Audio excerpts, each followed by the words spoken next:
देश में पिछले कई दिनों से लगातार ट्रेनों में तोड़फोड़ और रेलवे ट्रैक को बाधित करने की घटनाएं सामने आ रही हैं। अब नया मामला उत्तर प्रदेश के रामपुर में सामने आया। रामपुर में पटरी पर लोहे का खंभा रखकर नैनी दून एक्सप्रेस को पलटाने की साजिश हुई है। हालांकि लोको पायलट ने इमरजेंसी ब्रेक लगाकर ट्रेन रोक दी। ये ट्रेन उत्तराखंड के काठगोदाम से देहरादून के बीच चलती है। सूचना मिलने पर जीआरपी और पुलिस प्रशासन ने मौके पर पहुंचकर खंभे को ट्रैक से हटवाया। इस दौरान ट्रेन करीब 20 मिनट तक खड़ी रही। पुलिस हर एंगल से जांच में जुटी हुई है। इस पर अधिक जानकारी दे रहे हैं हमारे सहयोगी रणवीर सिंह। उत्तर प्रदेश में ट्रेनों को पटरी से उतारने की साजिशों का एक के बाद एक खुलासा होता जा रहा है। ताज़ा मामला रामपुर का है, जहां उत्तराखंड बॉर्डर के पास जनशताब्दी एक्सप्रेस जब गुजर रही थी तो रेल की पटरी पर एक टेलीफोन का खंभा दिखाई दिया। ड्राइवर ने इमरजेंसी ब्रेक लगाई और उसके बाद जब जीआरपी को सूचना दी तब उस खंभे को हटाया गया और ट्रेन आगे बढ़ गई, यानी एक दुर्घटना टल गई। इससे पहले भी कुछ वाकये हुए जहां कुछ ट्रेनों के हादसे हुए और कुछ ट्रेनों के हादसे होते होते बच गए। यानी कि साजिशों का जो एंगल है उसकी लगातार घटनाएं बढ़ती जा रही हैं और ये न सिर्फ रेलवे बल्कि हर एक आम आदमी के लिए भी चिंता का विषय है, क्योंकि आम आदमी उसी रेल में चलता है जिस ट्रेन को पटरी से उतारने की साजिशों का एक के बाद एक खुलासा हो रहा है। रामपुर की घटना से पहले यूपी में गाजीपुर में रेल की पटरी पर एक लकड़ी का बड़ा टुकड़ा रखा गया था और उसको भी देख करके ड्राइवर ने इमरजेंसी ब्रेक लगा करके ट्रेन को मौके से रोक लिया और उसके बाद उस लकड़ी के टुकड़े को रेल के ट्रैक से हटाया गया। उससे ठीक पहले कानपुर में ट्रेन की पटरी पर एक गैस सिलेंडर और साथ ही कोई एक लिक्विड पदार्थ भी मौके पर रखा हुआ था। वहाँ भी कुछ ऐसा ही हुआ कि ड्राइवर ने इमरजेंसी ब्रेक लगाया, लेकिन उस मौके पर ट्रेन पूरी तरीके से सिलेंडर से पहले रुक नहीं पाई और जब सिलेंडर से टकराई तो सिलेंडर दूर जा गिरा। गनीमत ये रही कि उस सिलेंडर में आग नहीं लगी। और इससे पहले 3 रेल हादसे भी उत्तर प्रदेश में हो चुके हैं, जिसमें एक हादसा गोंडा में हुआ था, जहां रेल की पटरी पर कुछ मजबूत चीज़ रखी थी और ड्राइवर ने इंजन को उससे टकराने की आवाज़ सुनी और उसके बाद ट्रेन के 20 से ज़्यादा डब्बे पलट गए और 4 लोगों की मौत हो गई। इसके बाद एक मालगाड़ी अमरोहा में डिरेल हुई और उसके बाद फिर कानपुर में एक रेल डिरेल हुई थी। गनीमत ये रही कि 20 डब्बे पटरी से उतर ज़रूर गए, लेकिन कानपुर की घटना में कोई घायल या किसी की मौत नहीं हुई थी। अब ये सारे मामले एक के बाद एक जब सामने आ रहे हैं तो रेलवे इन सारे मामलों की जांच कर रहा है और साथ ही यूपी एटीएस से लेकर के और तमाम जो एजेंसीज़ हैं वो सारी एजेंसीज इस पूरे मामले की जांच कर रही हैं कि आखिर ये साजिशें कर कौन रहा है। ताज़ा मामला जो रामपुर का है उसमें जीआरपी ने ऑफ रिकॉर्ड ये जानकारी दी है कि कुछ लोग रेल की पटरी के आसपास नशा करते हैं और संभव है कि जो टेलीफोन का खंभा था उस खंभे को वो लोहे के कबाड़ की दुकान पर बेचना चाहते थे और इसलिए संभवतः रेल की पटरी पर रखा हो ताकि वो रेल के गुजरने से खंभा कट जाए और उसको ले जाके बेच सके। ऐसी भी आशंका है कि कोई साजिशन भी ये कर सकता है। तो दोनों ही जो कंस्पिरेसी एंगल है और साथ ही जो नशा करने वालों का जो एंगल है, इन दोनों एंगल से जांच हो रही है। वहीं गाजीपुर के मामले में एक व्यक्ति की गिरफ्तारी जीआरपी ने की है और उससे पूछताछ हो रही है कि आखिर लकड़ी का इतना बड़ा टुकड़ा रेल ट्रैक पर रखा किसने। और कानपुर की जो घटना थी वो निश्चित तौर पे एक कंस्पिरेसी का ही मामला था, क्योंकि भरा हुआ गैस सिलेंडर और एक जलने वाला कोई ज्वलनशील पदार्थ वहाँ पे रेलवे ट्रैक पर रखा गया था। तो तमाम ऐसे वाक़ये जहाँ पे घटनाएं हुई या होते होते रह गए, ये सब जांच का विषय है और लगातार जो रेलवे से जुड़े मामले हैं उसको देखते हुए रेल की पटरियों पर सुरक्षा बढ़ा दी गई है।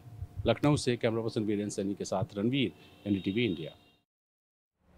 और अब एक हैरान करने वाली खबर है। तिरुपति मंदिर के प्रसाद में फिश ऑयल और जानवरों की चर्बी मिलने की पुष्टि हुई है।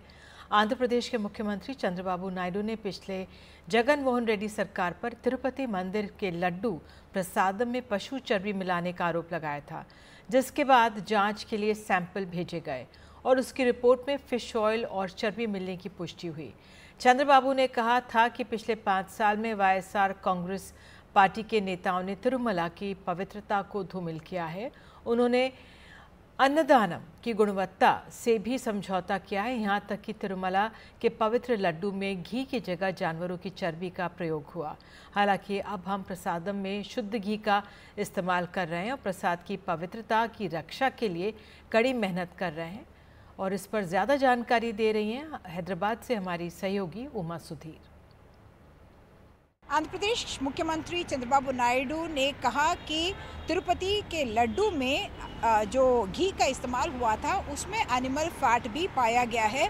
ऐसा दावा उन्होंने एक मीटिंग में की थी जब वो एनडीए के विधायकों को एड्रेस कर रहे थे कल अमरावती में, और तब उन्होंने कहा कि क्वालिटी गाइडलाइंस को फॉलो नहीं किया जा रहा था वाईएसआरसीपी के वक्त पर, और इसीलिए एनिमल फैट भी पाया गया। इसके बदले में वाईएसआरसीपी ने बहुत गुस्से से एक रिबटल भी दिया। ये कहा कि हिंदू सेंटिमेंट उनके भावनाओं को ठेस पहुंचा रहे हैं चंद्रबाबू नायडू, और उनका कहना था कि ऐसा कभी कुछ नहीं हुआ। वाईवी सुब्बा रेड्डी जो तिरुमला तिरुपति देवस्थानम के चेयरपर्सन रह चुके हैं वाईएसआरसीपी के वक्त में, उनका कहना था कि वो भगवान के सामने यानी कि वेंकटेश्वर स्वामी के सामने ये शपथ लेने के लिए तैयार हैं कि ऐसा कभी हुआ नहीं है, और उन्होंने चुनौती दी चंद्रबाबू नायडू को कि क्या आप भी भगवान के सामने आकर यही शपथ लेने के लिए तैयार हैं, ये कहते हुए कि उसमें एनिमल फैट है।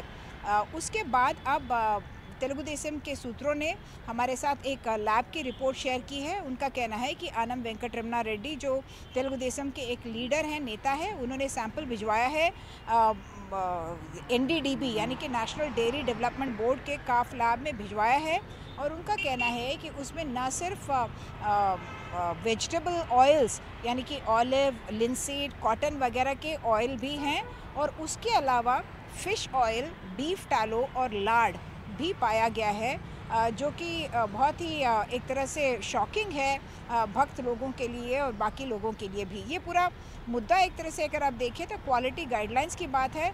मुझे नहीं लगता कि कोई सजेशन दिया जा रहा है कि जानबूझकर ये की गई थी। अगर सच में ही उसमें एनिमल फैट है, सिर्फ यही बात है कि अनअडल्ट्रेटेड काऊ घी नहीं लाया गया, क्वालिटी गाइडलाइंस को नहीं फॉलो किया गया, यही उनका आरोप है। राहुल गांधी के खिलाफ विवादित टिप्पणी करने पर केंद्रीय मंत्री रवनीत सिंह बिट्टू के खिलाफ एफआईआर दर्ज की गई। बेंगलुरु में कर्नाटक के प्रदेश कांग्रेस कमेटी के एक पदाधिकारी की शिकायत पर एफआईआर दर्ज हुई है। बिट्टू पर झूठी जानकारी, अफवाह फैलाने, दंगा भड़काने की कोशिश, धर्म जाति के आधार पर नफरत फैलाने के आरोप केस दर्ज हुआ है। रवनीत सिंह बिट्टू ने 15 सितंबर को कहा था कि राहुल गांधी देश के नंबर 1 आतंकवादी हैं, और वहीं इन्होंने ये भी कहा है कि अपने बयान से मैं माफ़ी नहीं मांगूंगा। नहीं, मुझे क्यों खेद होगा? मुझे खेद क्यों होगा ये बताइए ना। हम पंजाब ने, हमने तो यार अपनी पीढ़ियां खो दी। पंजाब आग में जला दिया इस गांधी फैमिली ने, और जिसमें मेरे दादाजी सरदार बेअंत सिंह जी, जो टेररिज्म इनकी गलतियों से पंजाब में आया, उसको ठीक करते करते 35,000 लोग चले गए, और एक मुख्यमंत्री पंजाब के वो, उनको जान गंवानी पड़ी। और मैं उसी दिन अपने शब्द वापस लूंगा, और नहीं तो मैं पार्लियामेंट में भी ये कहूंगा। आप सुनिए जो बयान राहुल गांधी ने दिया भी सिखों को, आप सब खड़े हैं, कोई बोल दो। मैं मेरे सामने, आप तो मीडिया है, कोई प्रश्न कर सकते हो। आपको कोई सिख मिला जो राहुल गांधी ने कहा है भी किसी को पगड़ी बांधने नहीं दी जा रही? प्रधानमंत्री मोदी ने आज श्रीनगर और कटरा में रोड शो किया और जनसभाओं को संबोधित किया। आज की रैली में प्रधानमंत्री मोदी के निशाने पर कांग्रेस, नेशनल कॉन्फ्रेंस और पीडीपी रहे। प्रधानमंत्री ने कहा कि पाकिस्तान के डिफेंस मिनिस्टर ने कांग्रेस नेशनल कॉन्फ्रेंस का खुलकर समर्थन किया है। उनका कहना है कि आर्टिकल 370, 35A को लेकर कांग्रेस एनसी का एजेंडा वही है जो पाकिस्तान का है। साथ ही उन्होंने कहा है कि मोदी आज कांग्रेस और नेशनल कॉन्फ्रेंस को डंके की चोट पर कह रहे हैं, हम जम्मू कश्मीर में पाकिस्तान के एजेंडे को लागू नहीं होने देंगे। आइए सुनते हैं प्रधानमंत्री। इनके मैनिफेस्टो, इनके घोषणा पत्र से पाकिस्तान बहुत खुश नजर आ रहा है।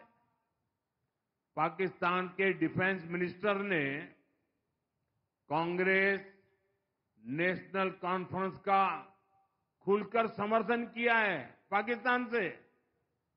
उनका कहना है कि आर्टिकल 370 और 35A को लेकर कांग्रेस और एनसी का एजेंडा वही है जो पाकिस्तान का एजेंडा है। ये वहां के मंत्री बोल रहे हैं।